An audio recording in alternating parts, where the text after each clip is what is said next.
আপনারা শুনলে অবাক হবেন, আমার ইলিশ মাছের থেকে ইলিশ মাছের মাথা দিয়ে যে কচু শাকটা রান্না করা হয় সেটা আজকে আপনাদেরকে আমাদের বাড়িতে যেভাবে ইলিশ মাছের মাথা দিয়ে হয় সেটাই তৈরি করে দেখাচ্ছি। আর এভাবে রান্না করলে স্বাদটা একদম পারফেক্ট হয়। তো প্রথমে এখানে আমি কচু শাক ভালোভাবে ধুয়ে পরিষ্কার করে নিয়েছি আর বেশ কয়েকটা কাঁচামরিচ দিয়ে এখন এটাকে সেদ্ধ করতে দিব।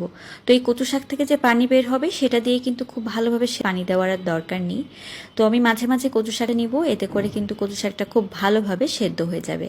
আর যখন সেদ্ধ হয়ে যাবে এরকম একটা ডাল ঘুরিয়ে খুব সুন্দরভাবে কিন্তু এটাকে একটু ঘোটা নিতে হবে। যখন এটা ভালোভাবে একদম নরম হয়ে যাবে আর পানিটা, তখন এটাকে নামিয়ে আমি একটা সাইডে রেখে দিচ্ছি।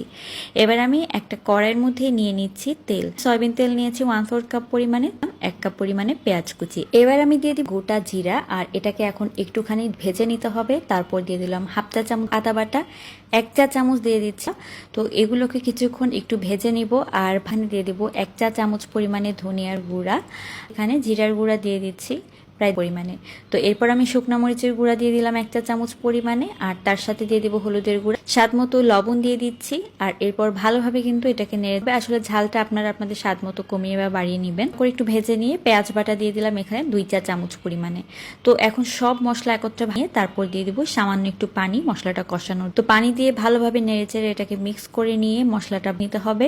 আর কষানো হয়ে গেলে একটা ইলিশ মাছের মাথা চাইলে আপনারা আপনাদের পরিমাণ মতো কম বেশি করে নিতে পারেন। আমি এখানে মাথা 2টাও ব্যবহার করতে পারেন, তাহলে কি আরো বেশি আসবে। তো এরপর এগুলোকে কিছুক্ষণের জন্য একটু কষিয়ে নিয়ে দিয়ে দিচ্ছি সেদ্ধ করে রাখা কচু শাক। তো কচু শাকটার সাথে মিক্স করে নিতে হবে। এখন যেই কাজ সেটা হচ্ছে শুধু নাড়তে হবে। চুলার পাড়ে দাঁড়িয়ে শুধু নাড়তে থাকবেন, তা না হলে নিচের দিকে লেগে যাবে। তো এখন আমি গোটা গোটা একটা বড় সাইজের রসুনের কোয়া খুলে নিয়েছিলাম, তার কোয়াগুলোকে আমি দিয়ে দিয়েছি। তার সাথে 5টা কাঁচামরিচ চেরা আমি এখানে দিয়ে দিয়েছি। তো এখন ভালো করে এটাকে হবে আর মিক্স করতে করতে একদম এই পানিটাকে শুকিয়ে নিতে হবে। কচু শাক রান্নার সময় যদি পানি থেকে যায়, তো এই জন্য একদম পানিটাকে ভালো করে ঠিক এরকম ভাজতে ভাজতে যখন দেখবেন আর একদমই পানি নাই আর আসছে, তখনই বুঝতে পারবেন আপনার কচু শাক রান্না এটা খাওয়ার সময় একটুও গলায় চুলকাবে না। আর আমি যেটা দিয়ে দিচ্ছি সেটা হচ্ছে লেবুর রস। লেবুর রস কচু শাক রান্নায় অবশ্যই ব্যবহার করবেন, বাড়ে আর গলায় চুলকায় না।